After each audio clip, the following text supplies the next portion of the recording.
Happy Sunday evening, everyone. Buckeye Scoop family, Buckeye Nation, all the folks, all the good, wonderful folks in the chat. I see y'all cranking it out already, per usual. Love to see it.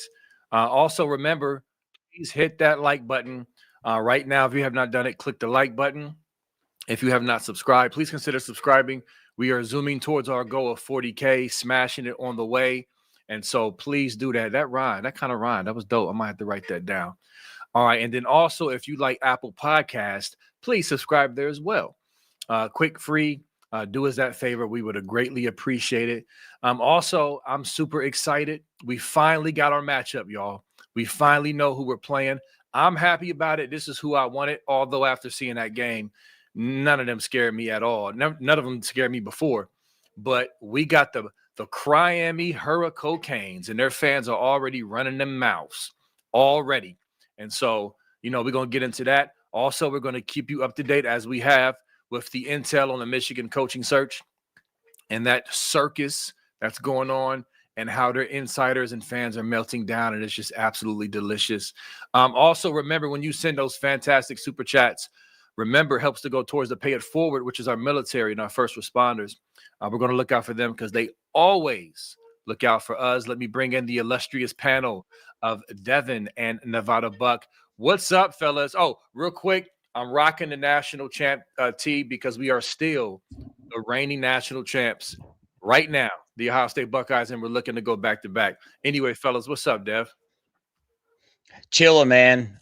Blessed weekend. Got to watch some college football. I would like to say it was packed full of really good games, but for the majority of it, we had two good ones, but the other two kind of did what they did, man. We kind of expected that, bro. But blessed, man.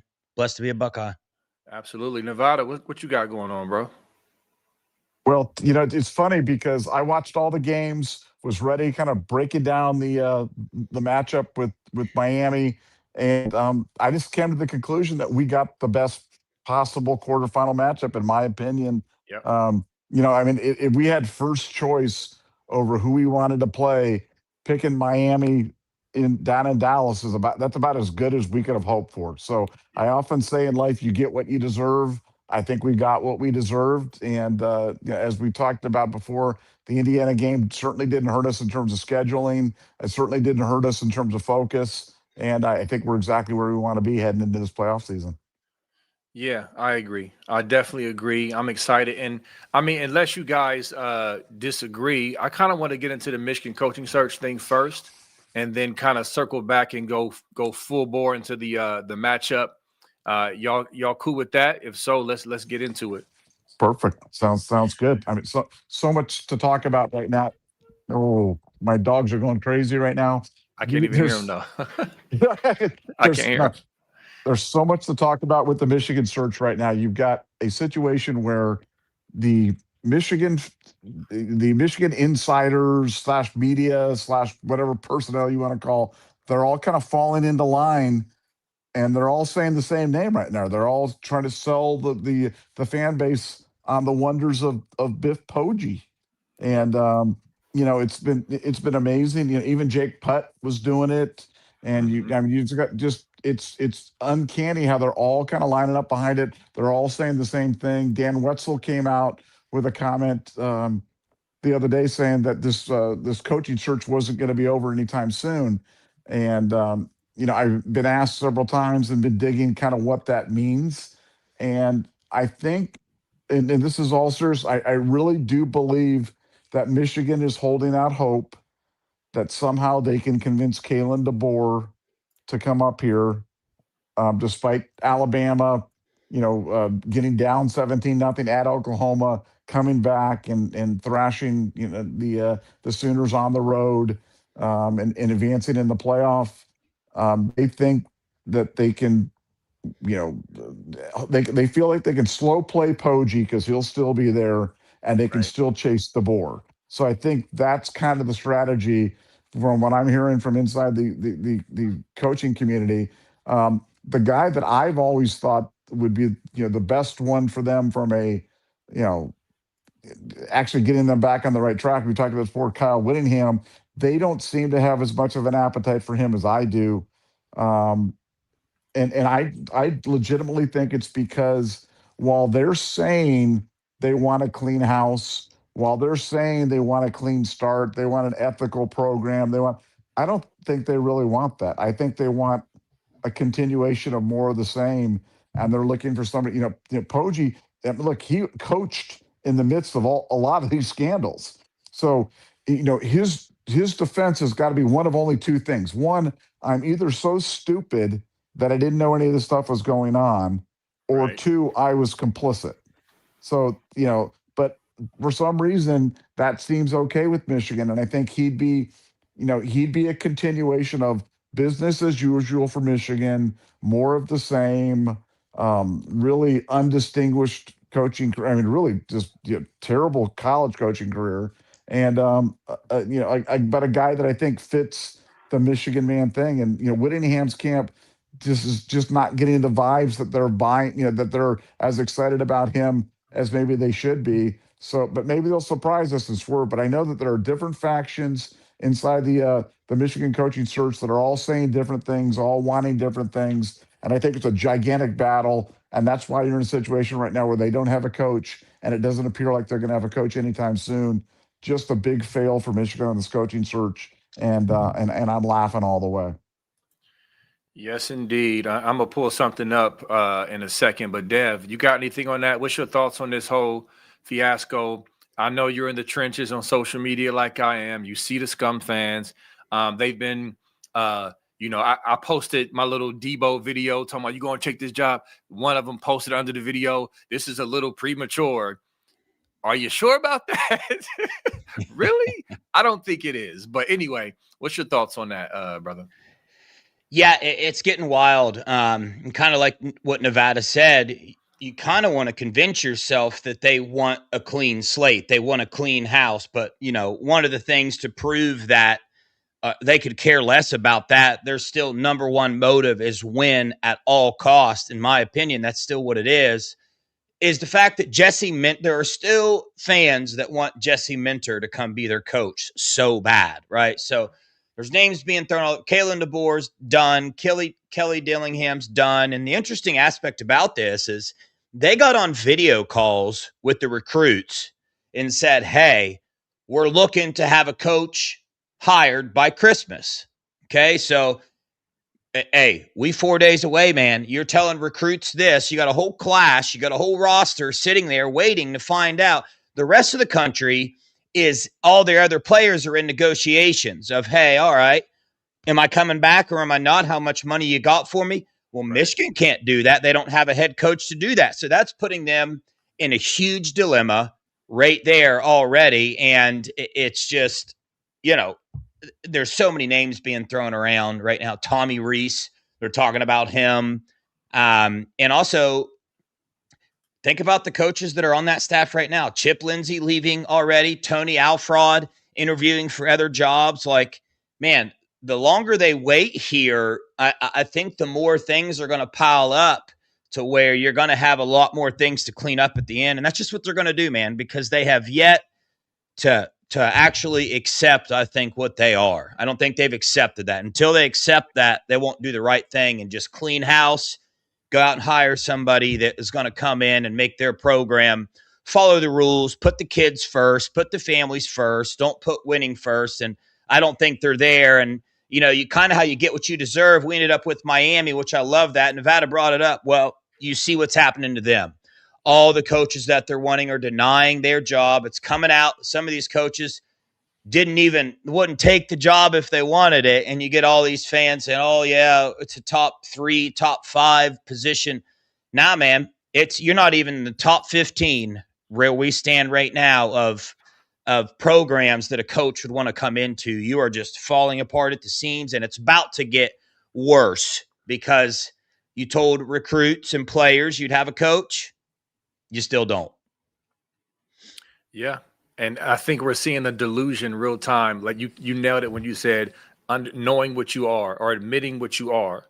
And what you are right now is not a top 5 job. You're a dumpster fire. You're unstable.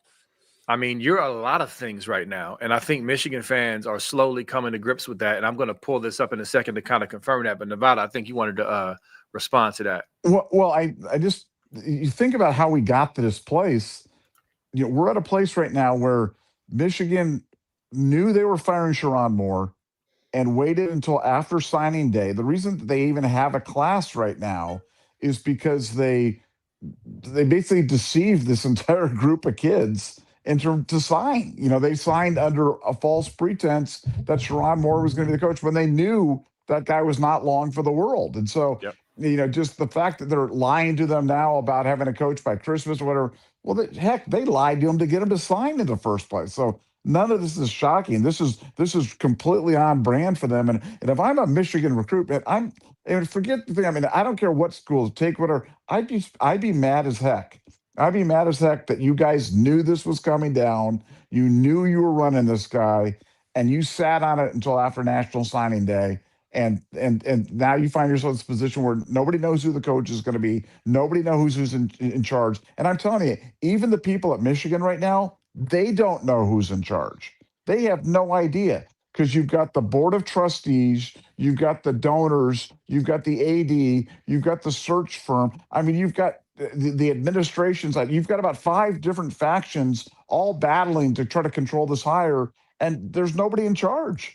So it's a complete mess. But the one that I actually feel bad for are the players that signed, because the players that signed didn't sign up for this. They got it, but it wasn't an accident. This was exactly what Michigan was. They set them up to have this happen, and this is what went down. That is a perfect segue. You asking who's in charge. Look at Fat Ward Manuel trying to convince everyone he's still in charge. Do you feel in charge? I can't do a good Bay voice. But little me and my maid, it's hilarious. It's just, bro, it's crazy right now. But it's so amazing how they keep whistling past the proverbial graveyard as if it's okay. Like, this is fine. We'll be fine. I keep seeing now, I keep seeing fans on social media say this, but behind the scenes, and I got this pulled up right now. I'm going to show this first before I show the other one. This is from Intrinsic's Twitter. Shout out to the homie Intrinsic. He does a great job. He's just been killing this right now. He's swimming in the tears right now, in the scum tears. But this is a comment from one of their boards. It says a few days ago that Jimmy Sexton has advised all clients to stay away from Michigan. And so they have a new AD, naming no names, but based on where I live, which I have said many times on the board, you can guess what school he is from. So, but anyway, this has been circulating as well. That's one thing I wanted to point out, is that the whole radioactive, Michigan is radioactive, and people wanted to contest that. Nah, y'all radioactive. Now here's a fan. I'm not going to read this whole thing, but I'm going to get to the point. Basically, she's saying, her and her husband are major donors.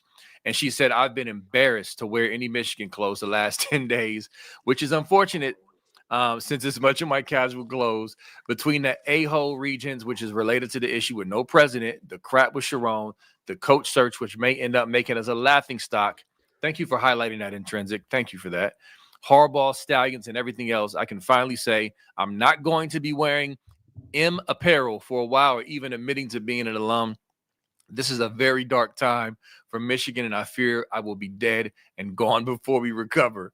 So, I mean, this is hilarious to me because, again, on social media, y'all, like on Facebook and IG and Twitter, they're just scum fans are still trying to we're gonna be right, and you got 12 vacated wins, we have 0. They're trying to save face as much as possible, but behind the scenes, go look at message board geniuses, go look at MGO blog.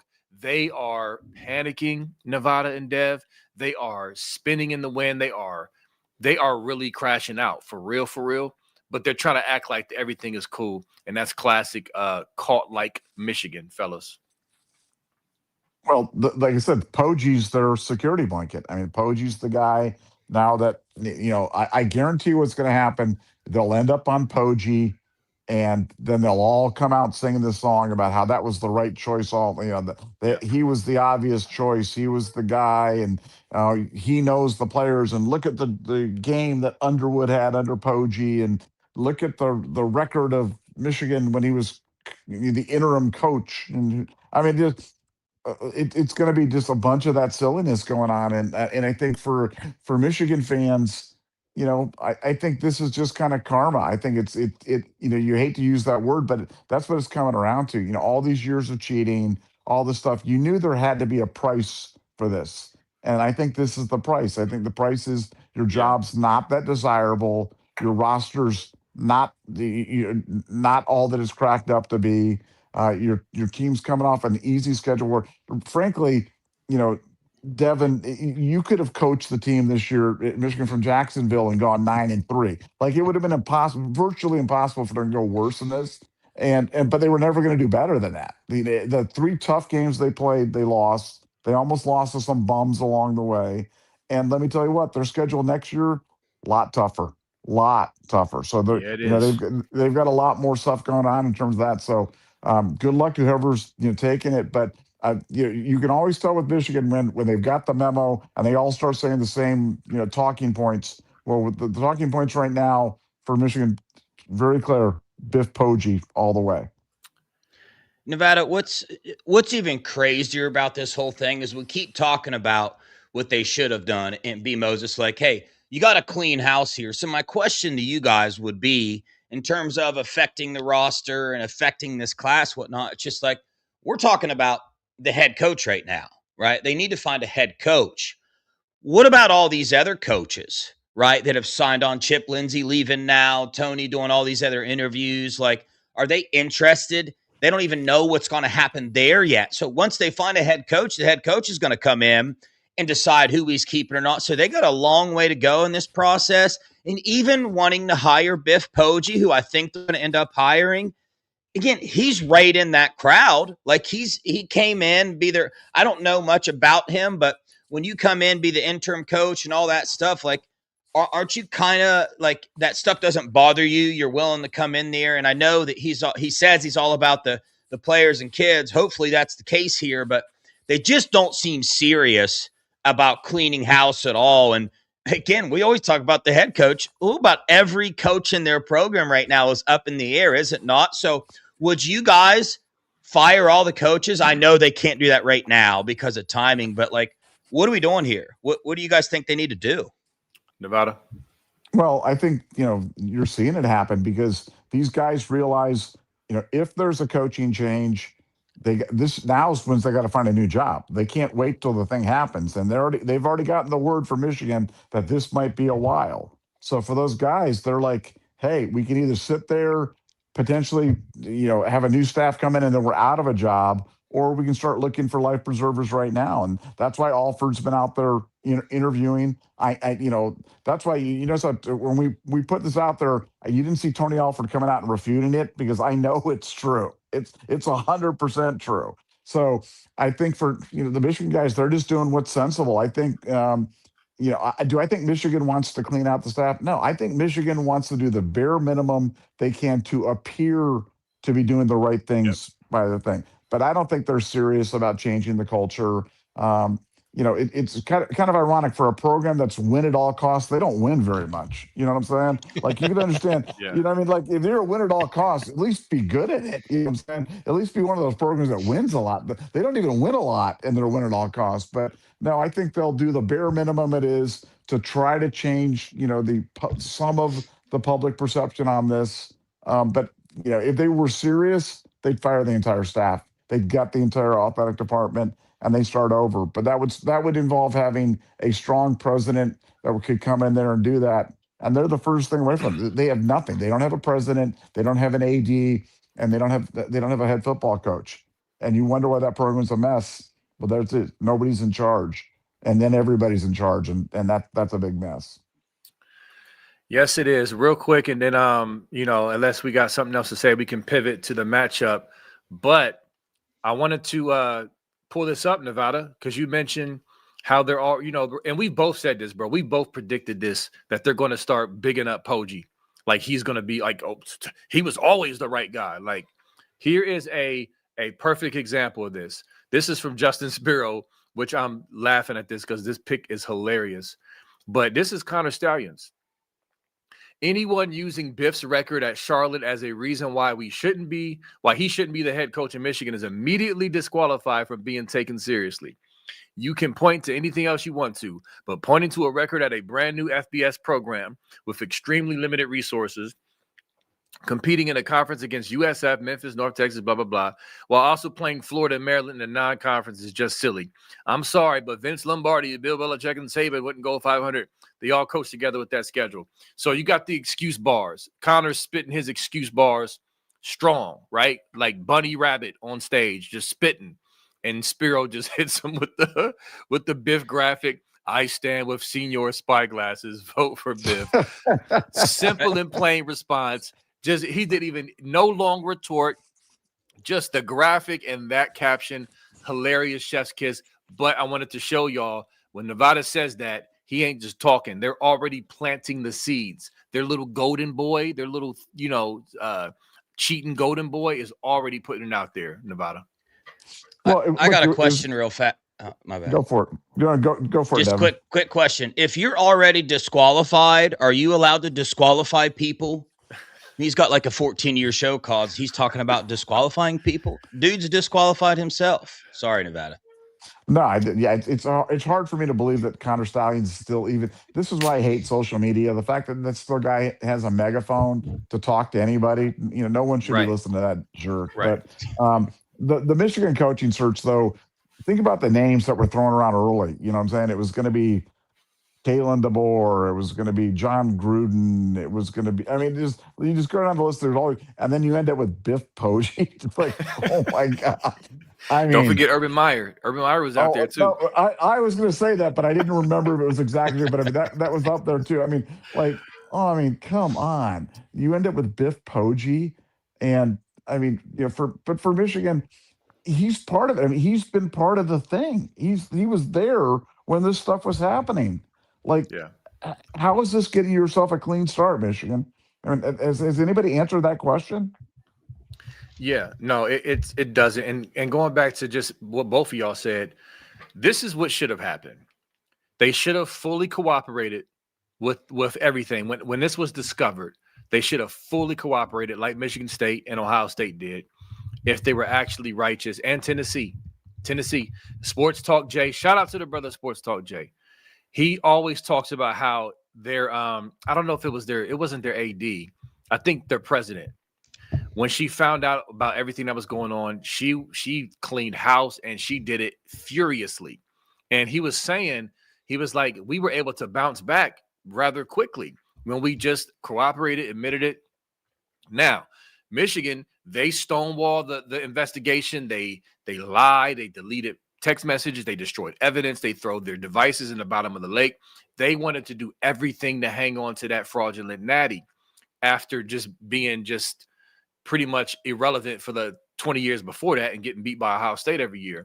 They were willing to sell their soul, and they did. So they didn't cooperate. And they, and all that, like Ohio State, Michigan State has, hence our vacated wins for goofy infractions. But now, like you said, Nevada, you can call it whatever you want to call it. Reap what you sow, karma, chickens coming home to roost. Whatever you want to apply to it is what we're seeing, and it's worse. It's just like it's. You think you got away with this heinous crime against college football, all of college football, not just your rivals. Ask Sports Talk Jay. He's a Tennessee SEC guy, and others, and what's his name, Kangaroo Black, and others across the country who podcast. This was a crime against all of college football, and now all the sins are being exposed like tenfold. More so than it would have been if you would have got the required 2-year bowl ban that's in the NCAA document. So I just want to keep repeating that, fellas. And it's like, it's just funny to me. And Intrinsic always says, he's like, y'all laughed about them not getting the hammer. Well, this is the hammer. This is where Sharon Moore was the hammer.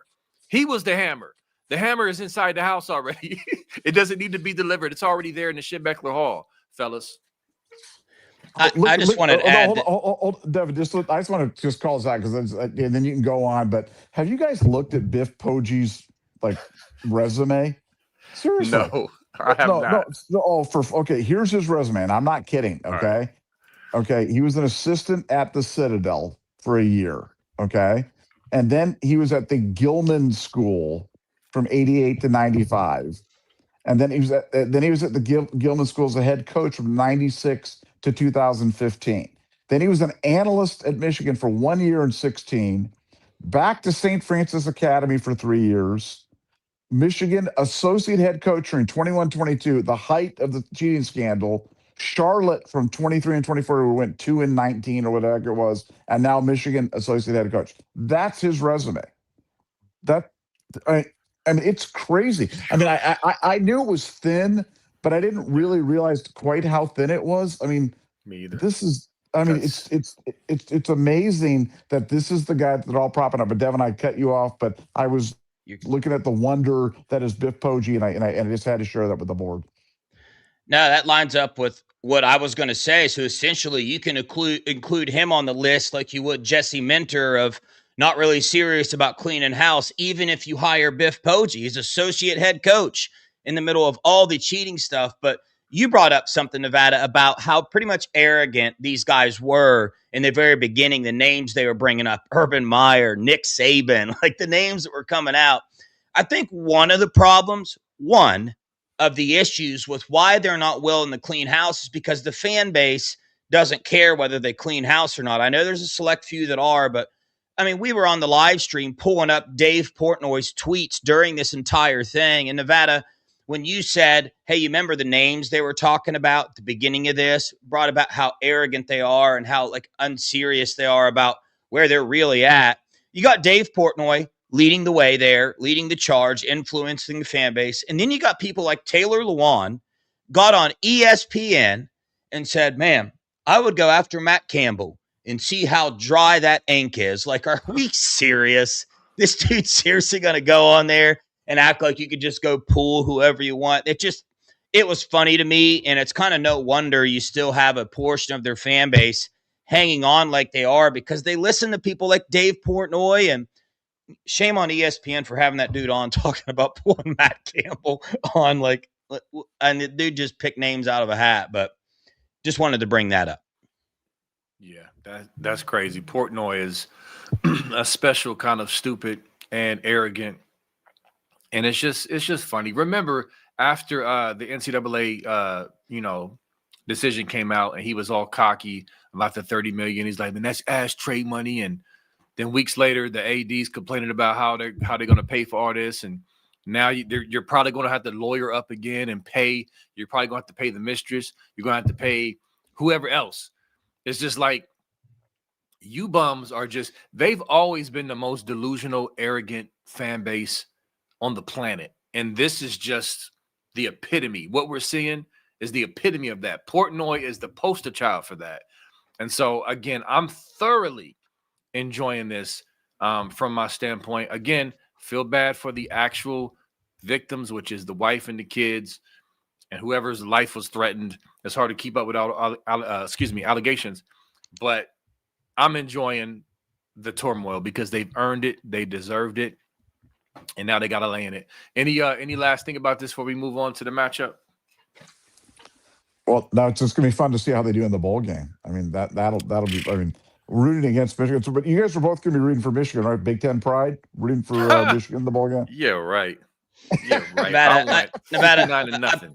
Texas. I placed that Texas bet the day we were on the live stream. I have since went in and upped it 3 separate occasions as of now. Yeah, that's going to be it. I think Texas is going to hammer those guys. I think Michigan's really, really bad, and I think Texas is. Arch Manning's going to. I think he's going to have a big game. So yeah, I'm with you on that one. Yeah, it's funny because I haven't even been. It's like their bowl game is like an afterthought. It's just like, who's even talking about their bowl game because they got so much crap going on. So yeah, when is that game? When do they actually play? Is that like before New Year's Eve? I don't even know. Cheez-It Bowl? Yeah, the Cheez-It Bowl. Yeah, I'm just curious. Like, when do they even play? Because yeah, I wouldn't mind sitting back and enjoying a bloodbath. December 31st. Oh, okay. So earlier at 2 p.m. Earlier, okay. Oh, wow. Oh, yeah, wow. so we get to watch the bloodbath appetizer before our game later that evening. I don't think that's right. My bad. That's not right? No? I don't know. I don't know when it is. The chat will know. I promise you that. They're about to put it in there. Guys, it's unknowable. Nobody will know. It's impossible to know. Who cares? Yeah, somebody will put it in there, but either way, I'll mention it when they pull it up. But without further ado, talking about this Ohio State Miami matchup. So, fellas, first of all, let's just briefly talk about the Texas A&M and Miami game and what you guys saw. I did not get to see the whole game. I saw the end of the game. I was out running around and doing stuff, but I saw the score was 0-0 at half. And we obviously saw the offensive struggles and whatnot. But what did y'all think about the game? And are you happy about this Miami matchup? Well, I'm going to go first. First of all, I'm going to say, first of all, the Michigan game is December 31st. So Dev did have it correct. Okay. And in the afternoon. So yeah, that we do get to we get to dine on that one before the main course that evening. Look, I mean, Miami is I think Miami's got I like Tony, who's their wide receiver, number 10. I think he's got some talent, good talented guy, got some skills. I think Beck is he's immobile and prone to turnovers. I like Mark Fletcher, but running inside against Ohio State has been tough duty for anybody. And I think they're going to really have a hard time, running the football against Ohio State. And their defensive line's good, but if we keep them off guard, I just don't think I really think this is a tailor-made opponent for us, because there's nobody at this point in time, without the auto bids that they had last year, where they had the joke teams in the quarterfinals. There's no joke teams left. Anybody who's left is legit, and but I think this is the weakest team left in the field, and I think for Ohio State, that's why we're a 10-point favorite in the game. I think it's going to be a tough matchup for them, especially with we've got some intel that Ryan Day is certainly going away from / eliminating the 13-14 personnel in the red zone, in the short yardage. I think you look at that, and the iteration of that was that they were trying to kind of emulate what Sean McVay's been doing with the Rams. If you watch very much of the Rams play a lot of 3 tight end. It's almost like a base formation for them. But the difference is the Rams split those guys out. They move them to different sides of the formation. You know what I'm saying? They have guys that are really versatile guys. They're looking for matchup advantages for their tight ends.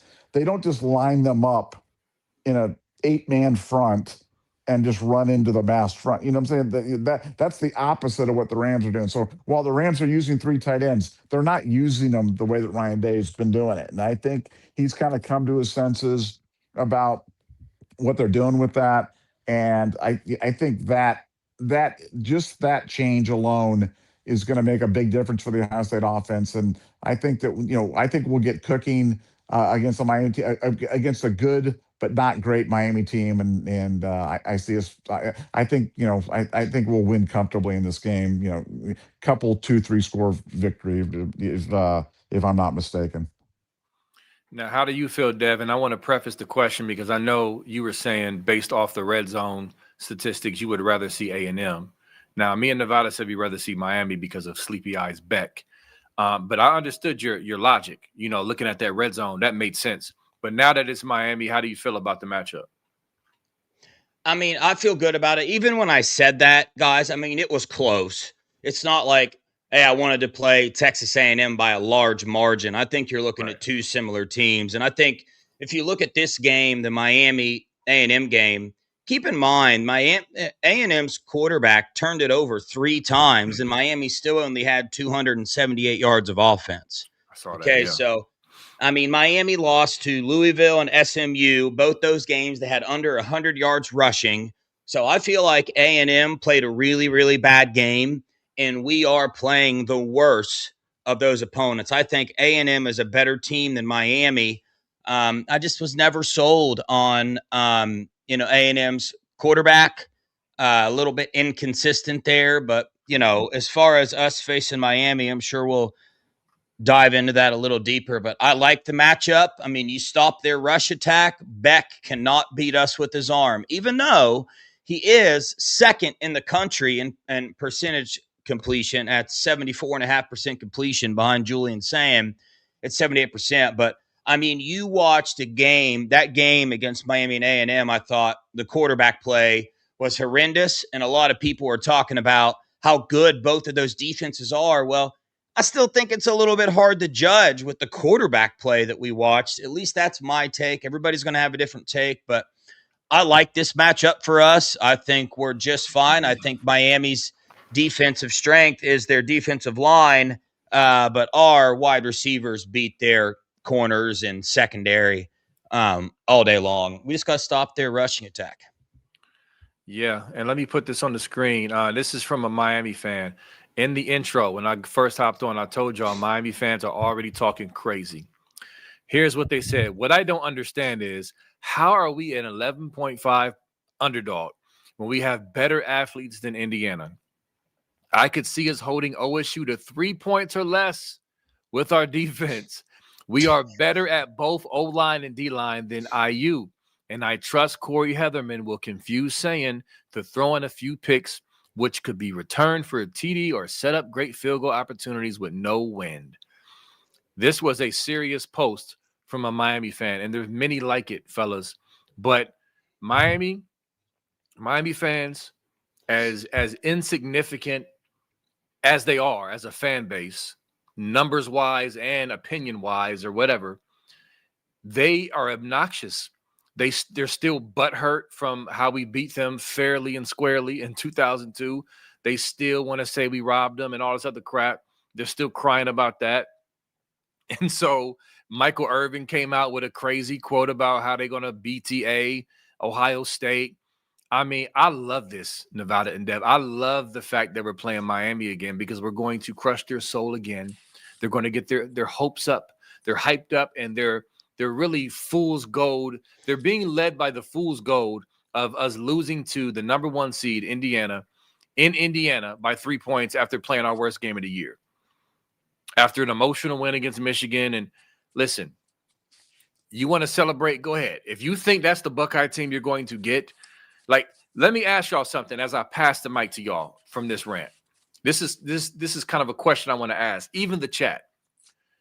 Yes, we did not play well, and we have our concerns. We want to see the 3-4 tight end thing get cleaned up. We want to see execution in the red zone get better. We got stuff we want to see. O-line, right guard. We got concerns. But can you recall, off the top of the head, how many times you can say that we came out and had a repeat bad performance after a loss like this? Like, just a question. Can anybody? My point is that the chances of us coming out and playing that bad again are very, very slim, according to history. Dev, what you got on that? Well, the only thing that I thought about was after that loss to Oregon, Nebraska looked a little bit rough, but we still – wasn't that the game right after? Was it Oregon? Then we played Nebraska. That's the only one you could point to, but we came away with the victory there. But this is completely different, guys. We're dealing with regular season and playoffs. Completely different scenario, even for those that want to go point back at that, man. But, yeah, I think, right, number one, right, Helping Technician put out that nugget on the Scoop message board today. You guys need to go over there and read that. If you're not part of the Scoop message board, get over there. We talked about Ryan Day getting rid of 13 and 14 personnel. And I think simply if we just do that in the Indiana game, we win the game. And if you look at the poster from Miami, that's what they're thinking about. They're thinking we're going to come out and run that stuff. And yeah, if we do that, shoot, we might only score 3 points, but that ain't happening, man. Right? I heard a couple weeks ago, Ryan Day has taken this thing over from an offensive standpoint, you know, for whatever reason that is with the Heartline thing. But Ryan Day's more involved now. You see our players, Jeremiah Smith tweeting out the little demon face when he finds out he gets to face Miami. I mean, Miami does not know what they're getting themselves into here. This defense is going to win us a national title. And offensively, one thing about Ryan Day is he'll make the changes when they need to be made, right? We lost. Should we have to get to that point? I thought the Michigan game got rid of Ryan Day having to get to that type of breaking point. But needless to say, there is still proof that, hey, when you experience a loss like that, it will wake Ryan Day up to make the changes that need to be made. The offensive line, there's already a change made. from the offensive standpoint, I think Miami's about to run into an absolute buzzsaw here. And I'm stoked I'm going to be at that game. Stoked. Nice. Nevada Buck. Yeah, I think, I mean, the thing that I think people underestimate, and, I said this before the game, so this isn't a second guess or a hindsight type of situation is, and you brought it up in the preamble there, B, we played a very emotional game at Michigan the week before the Indiana game. You know what I'm saying? And if it's possible to be down a pint emotionally, we were. And I think for Ohio State, I think it was kind of a natural situation where if you play a really good team, you're down a little bit, you make some mistakes, some uncharacteristic mistakes, in the red zone, in short yardage, that game could, turn out to be the way that it was. But I think any team that thinks that they're going to see a repeat on something like that after 3 weeks of preparation in a dome situation like that for Miami, I think they're sadly mistaken. I think look, my biggest concern, frankly, is just kind of ring rust. You know what I'm saying, of being off 3 weeks at this Yeah. time of the year. Do I think that's a thing? Yeah, I think that's a thing. I mean, that's a potential something to keep an eye on, is how quickly we come out firing after having been off for a bit. But I think for Miami, they're just kind of whistling past the graveyard right now, because they're not talented enough to play with us. And again, there's a reason why they're the biggest underdog in the quarterfinals, and there's a reason for that. It's just, we're markedly better than them at, a bunch of spots. The strength of the Miami team is running straight ahead at you with Fletcher. He's a straight ahead run out. And we've got like, what, 4 All-Americans right down the middle, Caden McDonald, Sonny Styles, Arvo Reese, and Caleb Out. You know what I'm saying? It's tough to run at Ohio State that way. And I think they'll find that to be tough sledding as well. So yeah, I really like the matchup. I really like the situation. I think Ohio State's got it about as good as they can, and clean up that red zone stuff. If Ryan Day really has seen the light on that, which I have if helping technician says that, I have no reason to believe it's not true. If he's seen the light on that, we can amend some of that stuff, then that's a very good sign for Ohio State, and really bad news for any future opponent in the playoff. Definitely. Let me pull this back up. I put this on the screen when Dev mentioned it, but yeah, don't sleep on this dude. Just a reminder, Jeremiah Smith is from Miami. And, I mean, when this dude speaks, or when he declares anything, remember, he predicted that they were going to beat Michigan this year at the Big Blouse, knowing he had to go on the road, knowing after, 4 straight and all that. And so don't dismiss. B. He didn't predict it. He guaranteed it. He guaranteed it. Yes, he did. So, no, that's a great point. So I'm just saying, don't sleep on Jeremiah Smith tweeting out the demon time emoji. And of course, again, and Dev, I know you were talking to, I think it was Duke. When you talking to Duke, and he was just reminding everyone what we already heard, which is the players are pissed. They're pissed after that loss, right? Honestly, fellas, and again, we can say hindsight is 2020, but it's not. It's just the truth. We've watched enough college football to know this, especially this Ohio State program. We seem to be, and y'all tell me if y'all disagree with this, historically, we seem to be better when we're doubted. So, yes, in a perfect world, we win every game, beat Michigan, beat Indiana in the Big Ten title game, and then go into the tournament undefeated 1 seed. But we know how this works, man. Give me, and this is why I said, okay, Indiana, congrats, great job, but we not tripping off of that, because we got bigger fish to fry. Give me a natty over the Big Ten title game. If we have to lose the Big Ten title game to rev us up to get to the natty and get back-to-back and make history, I will take that L all day, every day.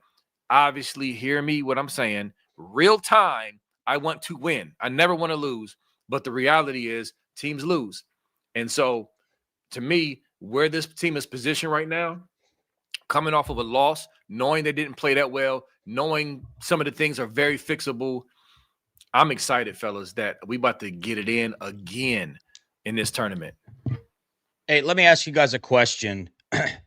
Would you rather win the Big Ten title game and go into this Cotton Bowl still running the 13-14 personnel, or would you rather lose the Big Ten title game if that meant we were changing up our red zone scheme?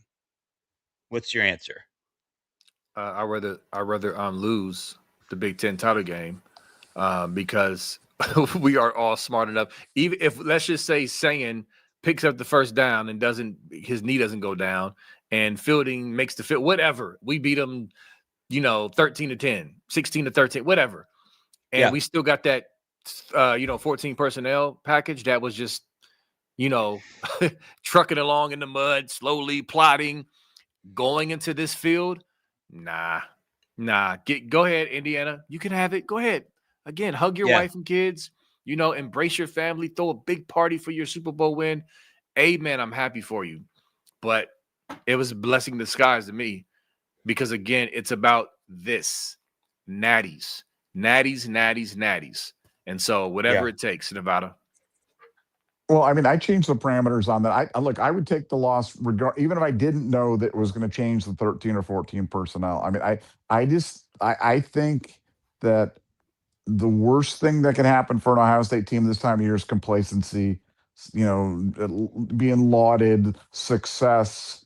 I like the fact that we're an angry team. I mean, if you have to have a loss and you had to pick any time during the entire season when to have that loss, for me, it's in the Big Ten title game. That's the loss that you want to have because, it sends you into the playoffs, hungry. It sends you to the playoffs angry. It sends you to the playoffs, willing to correct any mistakes or any little, lingering things that needed to be cleaned up. And I think that's the best thing in the world for an Ohio State team that's focused on winning the national championships. And again, I said this before the Big Ten. Got called, oh, Nevada, why are you saying this? Why are the Big Ten title's important. We get to wear it on our T-shirts. And I'm like, look, I just talking about human nature because I know how young people are and I know how guys are on teams are. And I want an angry Ohio State team going to the CFP. That's what I want. And nothing makes them angrier than being disrespected, than losing, than have people doubting them. That's exactly where you want to be. And I think it puts Ohio State. If we lose now, then you know what? We're losing with our best punch, man. We're getting Miami in the Cotton Bowl in front of a crowd that's probably going to be 80% Ohio State fans. So we don't have to worry about anything about that Texas A&M home field advantage or anything like that. We've got perfect weather. We've got a tailor-made opponent for us, and we're ticked off. Sign me up for that every day. I think that's a good formula for Ohio State. B, let me add one. Go ahead. The other thing I wanted to add there is I talked to Duke about this, the fact that we have 3 weeks off, and obviously he played at the highest level, so he talks to his son too. I talked about the health of these players, right? After a full season, how healthy can these guys get in a 3-week span? And he said, dang near back to 100%. You look at the Miami side of the football, their starting linebacker, Torre, I think that's his name, Muhammad Torre, something like that, has 62 tackles on the year. He went down hard with a big time hit head injury. One of their defensive tackles went down, came back in the game, but still injured. So listen, I know we were on the other side of that last year, but when you're a Miami team going up against a team, right, like Ohio State, who already out-talents you, injuries like that, right? We'll see if he ends up playing, but that was a big time hit. I mean, he got stiff and everything. He's integral to the defense. So, right, you're talking about a fully healthy Ohio State team minus the right guard situation, which we can all agree kind of a blessing in disguise. And a Miami team that just came off a pretty violent physical game where there's some injuries happening all over the field. No, I think that's a great point, and we can transition to super chats, but I do want to say that I know that every team that had a bye last year lost, right? I'm correct on that, right? Every team that had the first round bye lost last year. Yeah. Okay. So I know that's something people keep bringing up. So here's the thing. We just don't have enough data to prove that it's some proven thing. Like, I guess what I'm saying is, even though we don't have anything to prove that, if you get a first round bye, you're going to lose based off of 1 year with the 12 team playoff. Best believe we know Ryan Day. We heard him mention it. We know behind the scenes what's being said. They're doing the analytics. Whatever you can analyze, they're analyzing it. Mickey Marotti, Ryan Day, the staff, they're very aware of what happened to that field of those teams that had the bye week. And they're going to do everything they possibly can to, within their control, to avoid that, coming out flat, not being ready to play, not, whatever. So I wanted to mention that before we transition, because I know that's a lingering thought in the back of people's minds. But if anybody can get over that hump of recent history, I believe it's his coaching staff. Anything on that before we transition? Well, yeah, a lot of that was a result of the overseeding that they did last year, where they had those auto bids given to those undeserving teams that because they were conference champions, they got one of the 4 highest bids. So I think and one of the other ones was Georgia, I think, who had lost their quarterback. So and then Oregon played Ohio State. So it was a little bit of an aberration, but I do think it's a something. I think being off 3 weeks is a something, but I'm telling you, give me 3 weeks off when you're angry as opposed to 3 weeks off when you're being told that you're the toast of the town.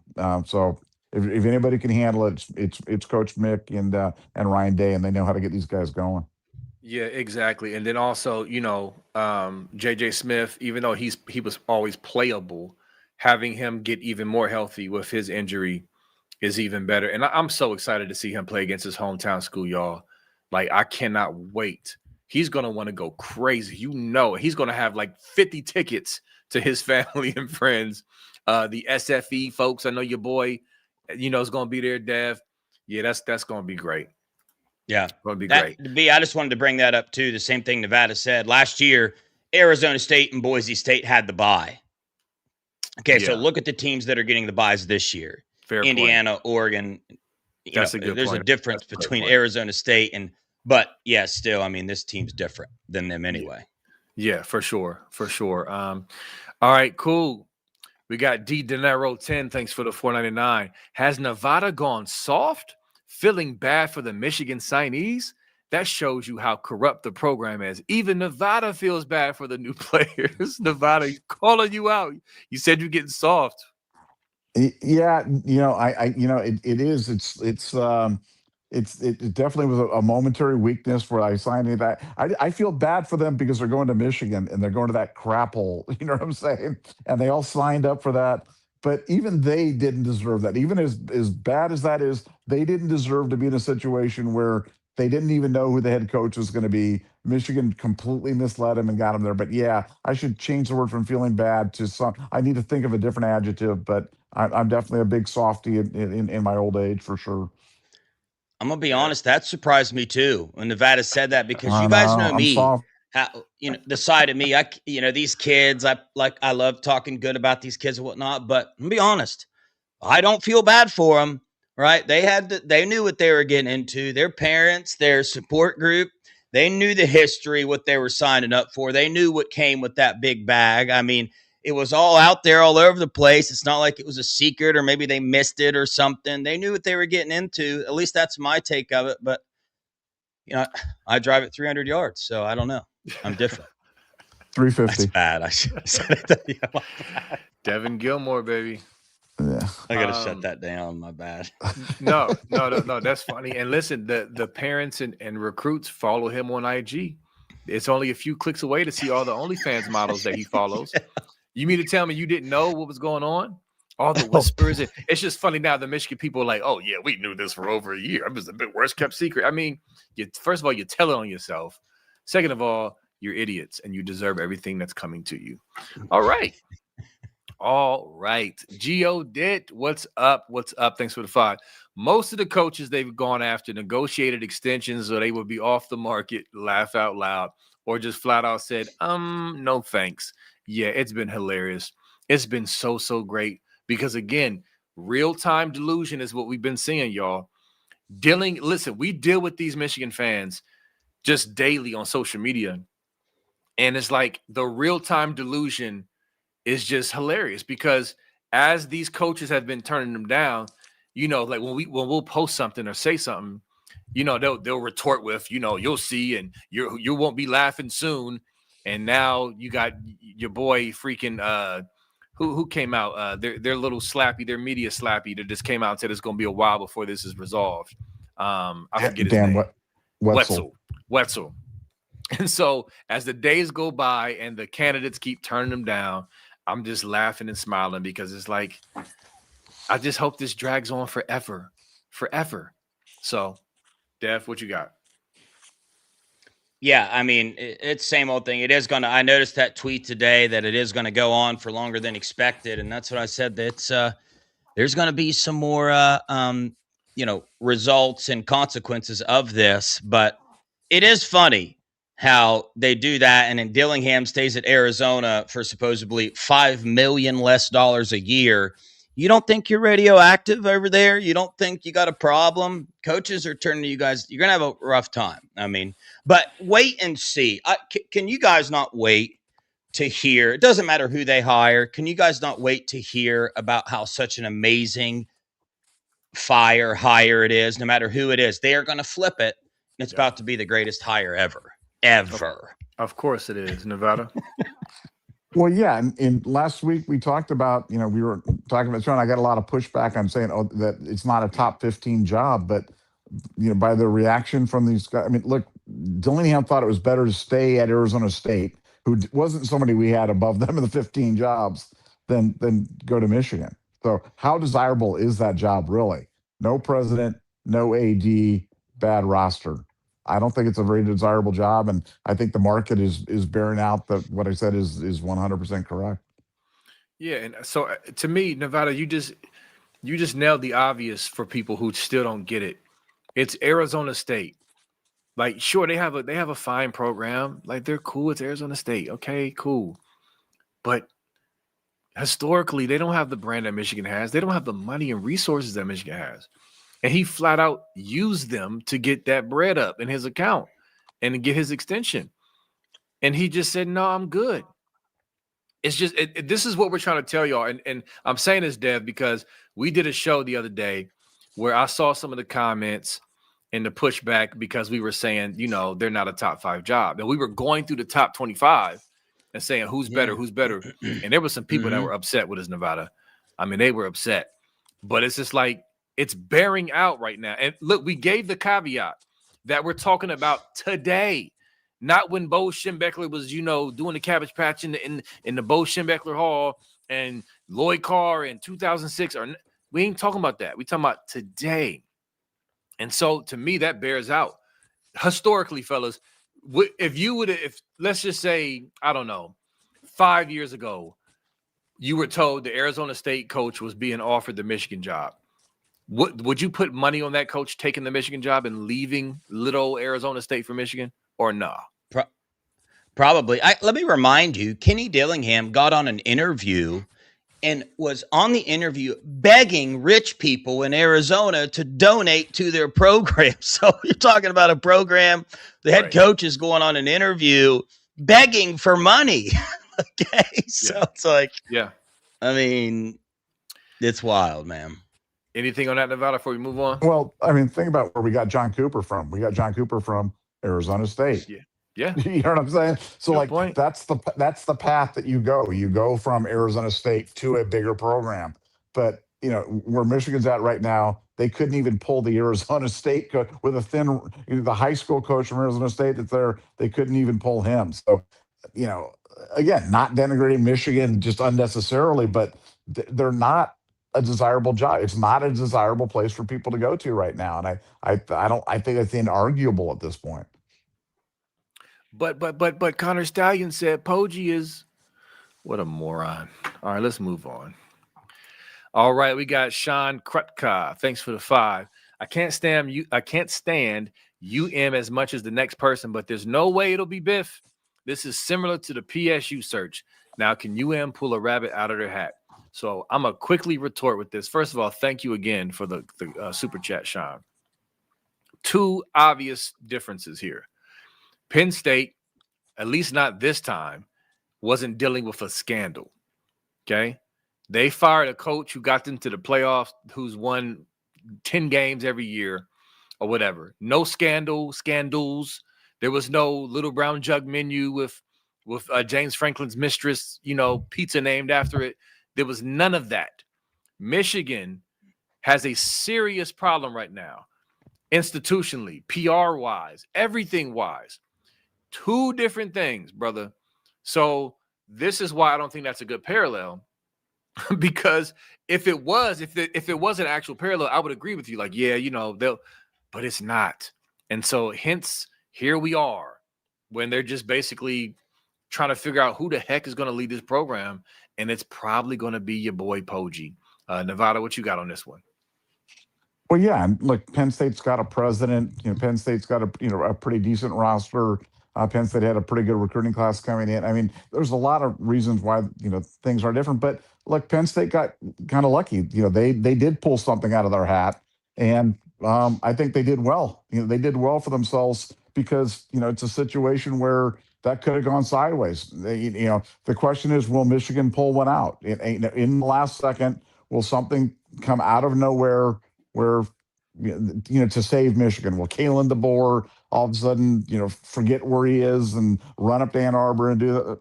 Maybe. I mean, like I'll never say never in these situations, but from everything that's happening right now, it's not encouraging. And even the Michigan people are not encouraged. Nobody in Michigan is saying this is part of some grand plan right now that they're doing this, or they're playing the long game. They're insiders, the people in the agent community. Everybody in Michigan right now is saying this is a mess. So could they get bailed out with something coming out of nowhere? Absolutely, it could happen. Do I think it's going to happen? No, I truly believe this is the way that this is the way I thought it would go down. This is the way it's going down, and it's playing out in real time in front of us. So, it's a bad situation for them, and it doesn't seem to be getting any better. Nope, Dev.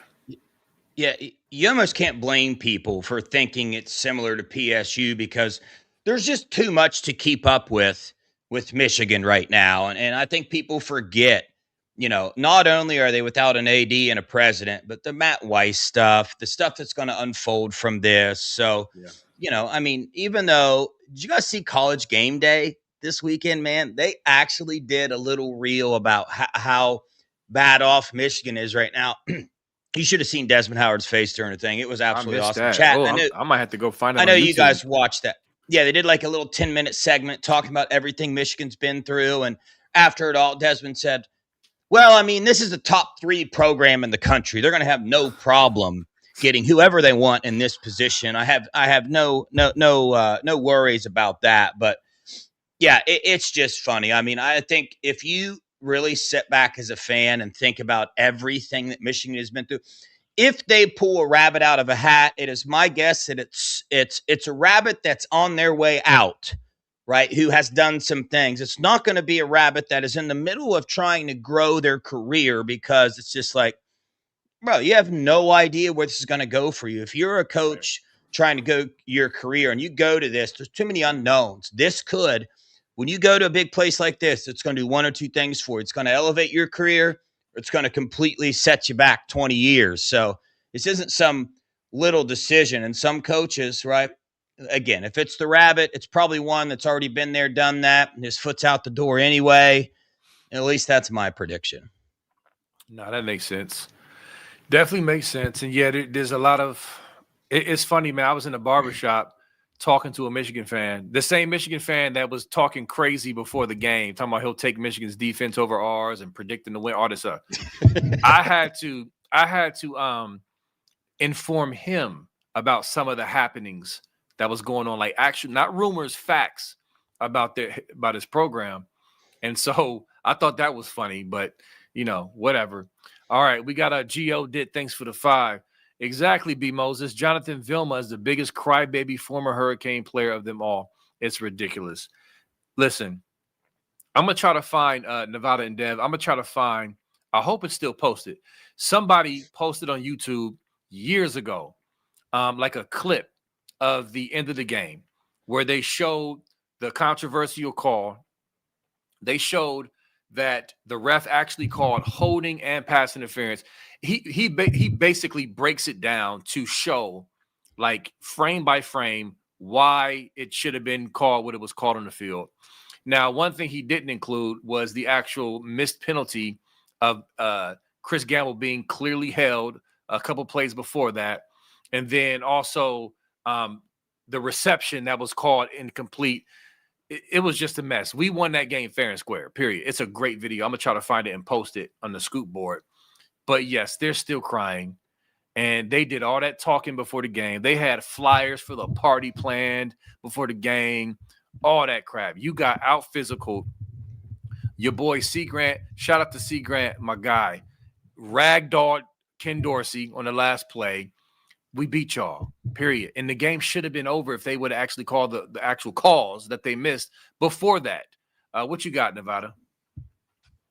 Yeah, I mean, it's a program that was on a 34-game winning streak. We broke them that day, and they've never been the same. I mean, you can Right. talk about all that stuff all the time, but it's like it really happened. I mean, it's been 23 years of kind of irrelevance since that day, and that's got to sting. I mean, that's really hard for them to kind of deal with. That's really hard for them to kind of understand. But that's exactly what happened. And for Ohio State now, we're in a situation where we get a chance to do it again. So it's a beautiful thing, and I think we're going to do it again. I think we're going. They're just not as good as we are. They're not as good, Nate, but they're haunted. Those guys, that game plays for over and over on a loop in their head, and I love it. Yep, Dev. It's been so long since they were irrelevant. I don't have a lot of experience with us playing them and how their fan base is and all that stuff. But in the recruiting world, I've had interactions with them coming in and buying some of our players to come down and so they can go to Miami and play in front of 100, fans at our home games. And they're annoying then, but I'm starting to see a little bit of how they are. And listen, I wanted to say this earlier, but I don't know if I should. I'm going to that Irving guy that was on the sideline with the shirt and the belt and all that. I promise you, man, when I hear him talk, when I see him, I'm like, did that dude go to Michigan? It just feels like he would fit in right in that crowd. But hey, man, I don't know. Maybe that's too far. Maybe I don't know. No, that's all funny. I got to say. I'm laughing at that Irving guy because I know Michael Irvin is crazy. He's crazy. Yes. He was a great player with Miami and the Cowboys. He's a Hall of Famer. We get that, but he comes with a lot of crazy baggage and stories, and I'm not looking for. Give me Matthew McConaughey on the opposite sideline with his all right over Michael Irvin. He's going to be crazy. If they even make one play, that he's going to be jumping all over Cristobal, kissing him on the cheek and everything else. I cannot wait to beat them, Nevada. Yeah, no, I mean, he's annoying, but, he's a guy that's a great player when he's playing, but those days are gone and they ain't coming back, and they're certainly not going to be here on the 31st. Not at all. So actually, Stilly Matt just sent me a T-shirt from them. I'm about to pull it up for the Miami fans as case in point of how obsessed they are with that career-ending, program demolishing loss, in the desert. I'm about to pull it up right now. So this is the T-shirt Stilly Matt just sent me. Robbery in the desert has the referee and the Ghostbusters, little Ghostbusters cross-out thing. It says, "We'll never forget." I just love the butt hurt. I absolutely love it.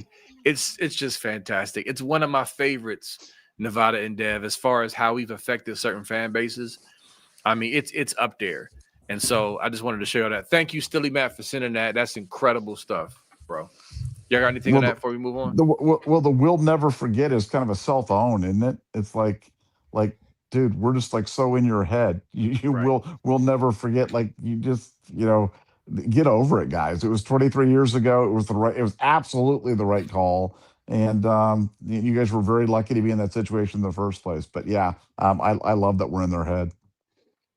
Definitely. You got anything, Dave? Hey, yeah, this is completely off topic, but you said Steely sent you a shirt. I got to shout out Dennis Moore He sent Tinker, my dog, a present, bro. Longtime Wow. watcher of the show, man. So Tink says thank you very much. She loves it. Dude, this chat, right? The family, Nice. you guys, it's amazing, bro. Isn't it cool? I got, people from the chat sending me presents for my dog, bro. Like Scoop Chat. You guys are the best ever, man. Appreciate y'all. Yeah, that's just listen, when I say I'm not reading off a cue card, like this is what I'm supposed to say. When I say we got the dopest chat on the planet, is what I mean. It's because we do. And I've had a chance to meet a few of these folks on the chat, and they're just as great, if not better, in person. It's Scoop family. This is what it is. That's dope. I did not know that, Dev. That's amazing, man. That's good stuff. Nevada, what you Yeah, got I mean on that plaque right there is from Aaron in the chat too. So it's like, bro, it's cool, man. It's really cool. That's great, man. Yeah, it's so much fun. I mean, it's just like I said, it is a big family, and it's great that we have such an interactive show with people that are so close and have a real community, and it's a lot of fun to be a part of. Yes, it is. And then you got comments like this. Listen, I'm just beginning to just love this Toledo Geo person because he always brings bars. Thanks for the 2. He said, "Tell Irvin that we ain't the guards and Beck ain't crew." If y'all don't know this reference, listen, I'm a huge Adam Sandler guy. I've said this before. I'm a big Adam Sandler fan. So this is from the remake. He remade Longest Yard, and Michael Irvin is in the movie.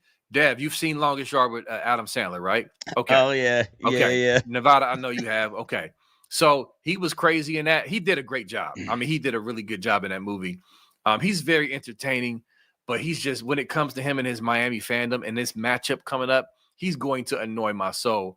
But that's funny. That is an excellent reference. What you got on that, Dev?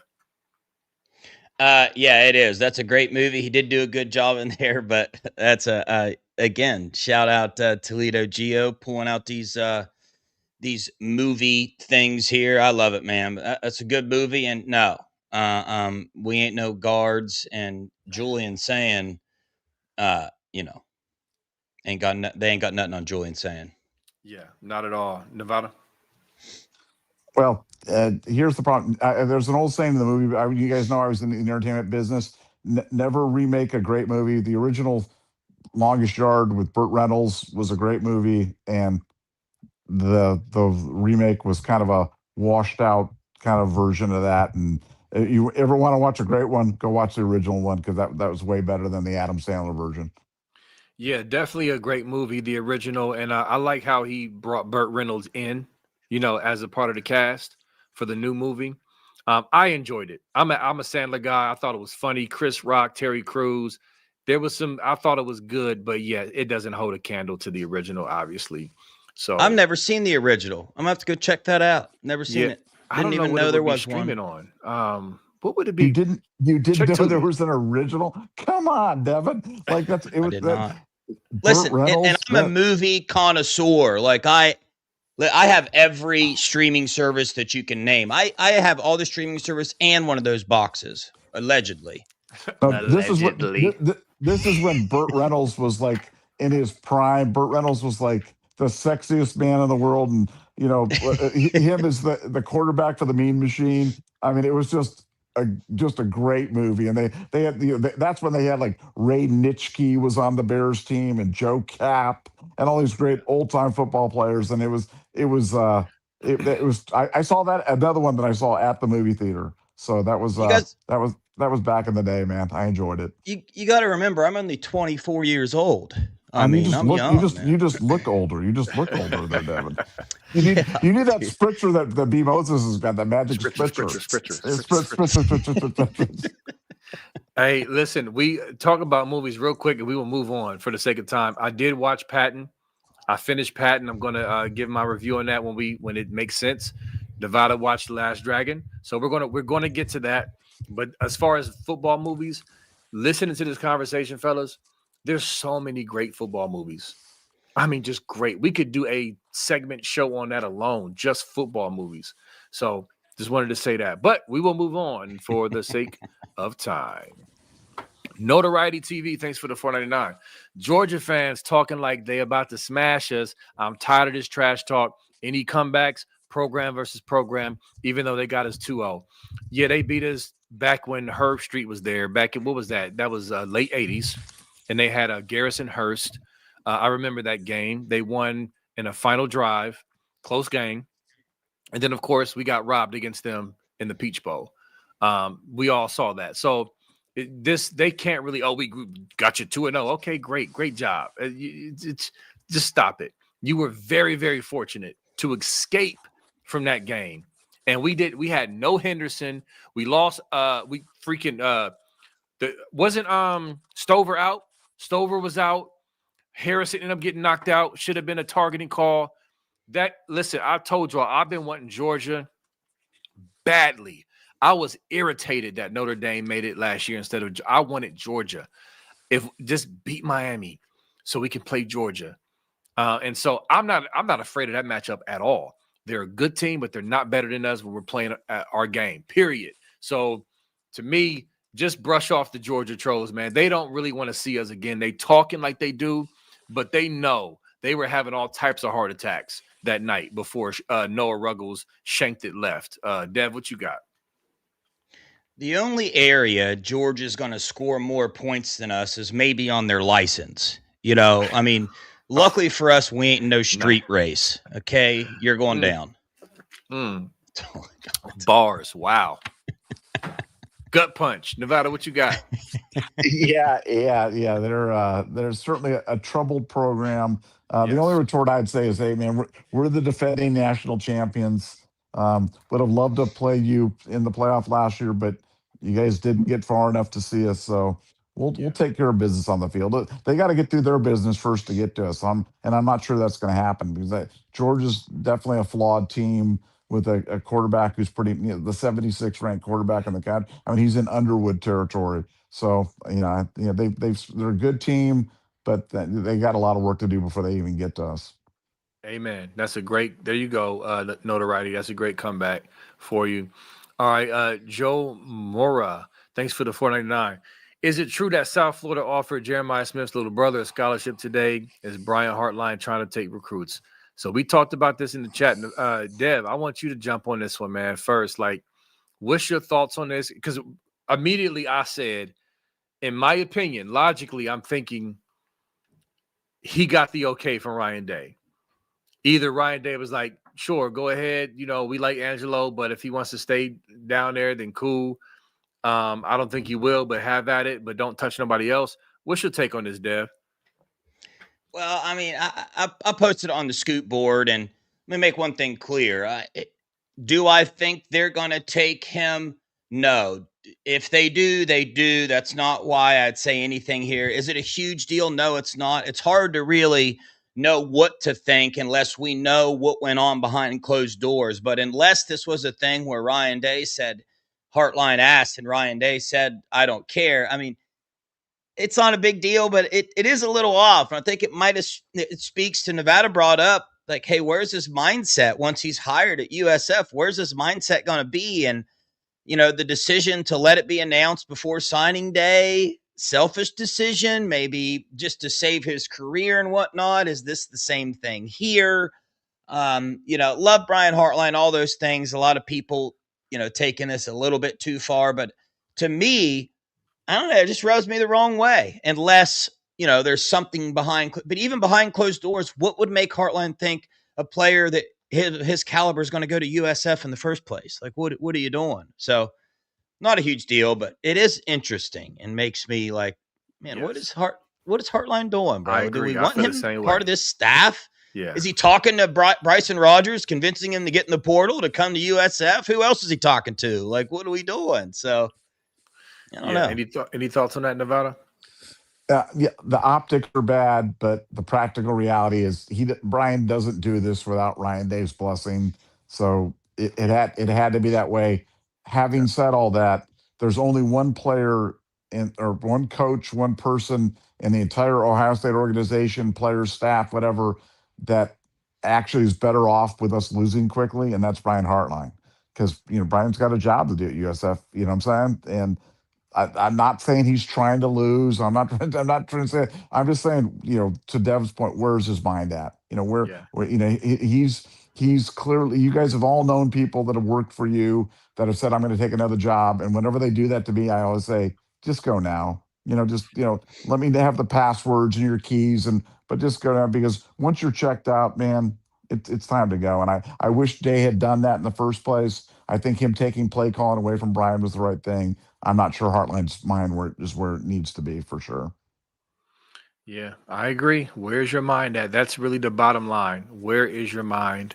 And my hope and prayer and my trust is in Ryan Day to navigate this ship and make sure everything is on the up and up. All right, Ernie Gonzalez, thanks for the 199. How does Herbie keep his son enrolled there, referring to the Cheaters Up North University? To me, it was always just silly and goofy and dumb and just like, what are we doing? It was one of them things where, like, I don't care if he goes there. Like Michigan fans try to troll like we were just seething. See what we did? I'm just like, I don't care if he goes there, but it's dumb that he went there, right, Dev? Yeah. I mean, to me, it's one of them little troll moves that doesn't carry enough weight to make me care about it one way or the other. I could go into a diatribe of several other things Herbie has done in the past, things that he's said and whatnot, to point towards why he is saying this is still a good place to be enrolled, because he has come out and said he has faith that they're going to turn this thing around or whatever. But I mean, he's long and gone. His son, I mean, he's never going to make an impact. So it's just one of those annoying little things on the side. Agreed, Nevada. To me. Yeah, look, the offer Herb Street should have been smart enough to realize the kid was not worthy of a Michigan offer. It was the only decent offer the kid had. It was totally a troll offer to try to flip off Ohio State, and they took the bait. And the fact that Chase Herbstreit ends up being the guy defending the M at the end of the game is just, it's so Herbstreit's dead to me. I used to like him. I liked him as a player, actually, believe it or not. And respected him as an announcer, and he's just gone off the end in terms of being a shill. And so, hey, he's irrelevant as far as I'm concerned. Yep. All right. We got Kreisenberry. Thanks for the 199. Team Up North fans are the worst in college sports. Agreed. And other fan bases are finding that out with all this national scandal. We mentioned Sports Talk Jay and Kangaroo Black and other even the Monty Show and just other national non-Buckeye, non-Sparty, non-Michigan rival shows are seeing like, yeah, these dudes are idiots. Like they're ridiculous. It's really brought it out to the nation. So it's just what we've been seeing all of our lives. And so I'm glad others are suffering along with us. Nevada, what you got? Yeah, they're the worst. I mean, they're just simply the worst. And you see them all. And that's why, Michigan, Miami fans can be annoying or say stupid stuff or whatever, but Michigan fans really are vile. And I think that kind of sums it up. Yeah. I mean, they listen to Desmond Howard and Taylor Lewan and Dave Portnoy. Like, that's where the idiotism starts. Just made up a word, but to me, that's where it starts. And yes, they are. And it's just they're getting worse, believe it or not. So I thought there was hope with this, man. There was a small faction that really piled on, hey, all this stuff sucks. But now I feel like that faction is getting quieter and quieter, and I get you want to move on, but they're the worst. Yeah, I know you just made up a word, but there's an actual word called idiocracy, and it's a movie. Have you guys seen the movie Idiocracy? Real quick, any one of you? Dev, you have?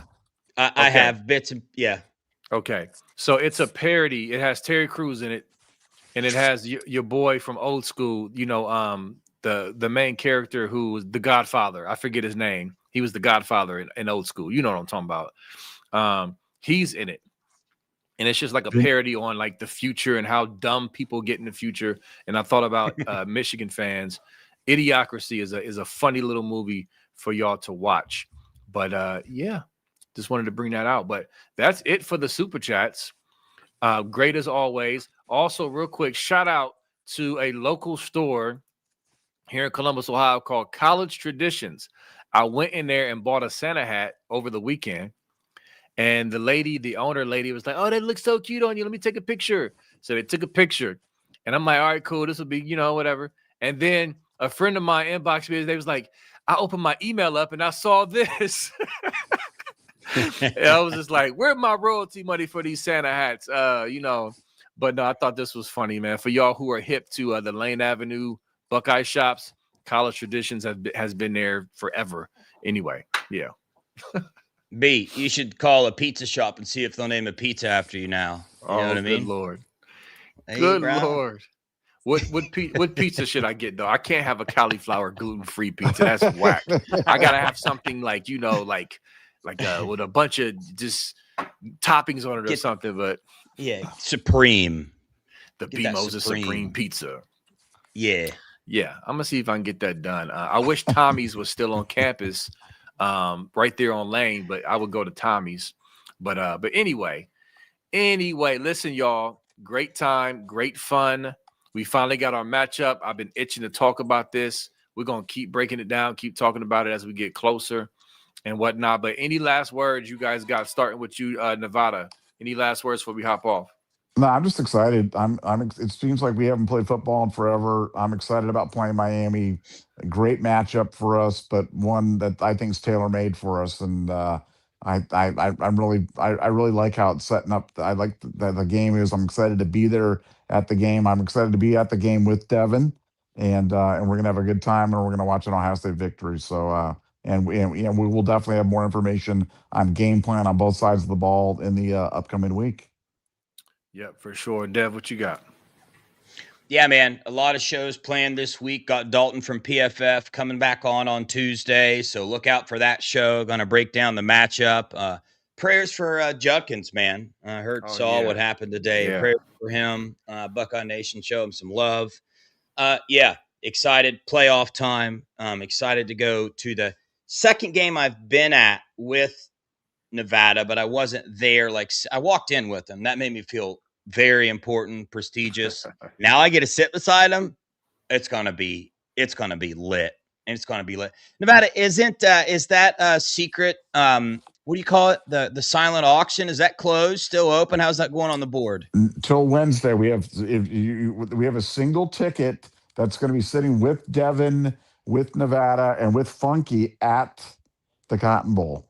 And so we are having a silent auction. We're going to be closing that out on next Wednesday. So anybody who wants to go to the Cotton Bowl, we have a single ticket, but with us at the game. So it's going to be a great seat. We're going to have a lot of fun. And be sure to send your bid into Funky Buck or to buckeyescoop@gmail.com with your bid for your ticket to the Cotton Bowl. I am canceling my private jet now for the game. I was going to surprise you guys on my private jet, but you need to make a bid. Make a bid, B. Make a bid. Who's this? Stilly, Luke Wilson. That's who it is. Luke Wilson is the guy from Idiocracy. But anyway, listen, love y'all, Buckeye Scoop family, Buckeye Nation. Until next time, peace and God bless and go Bucks.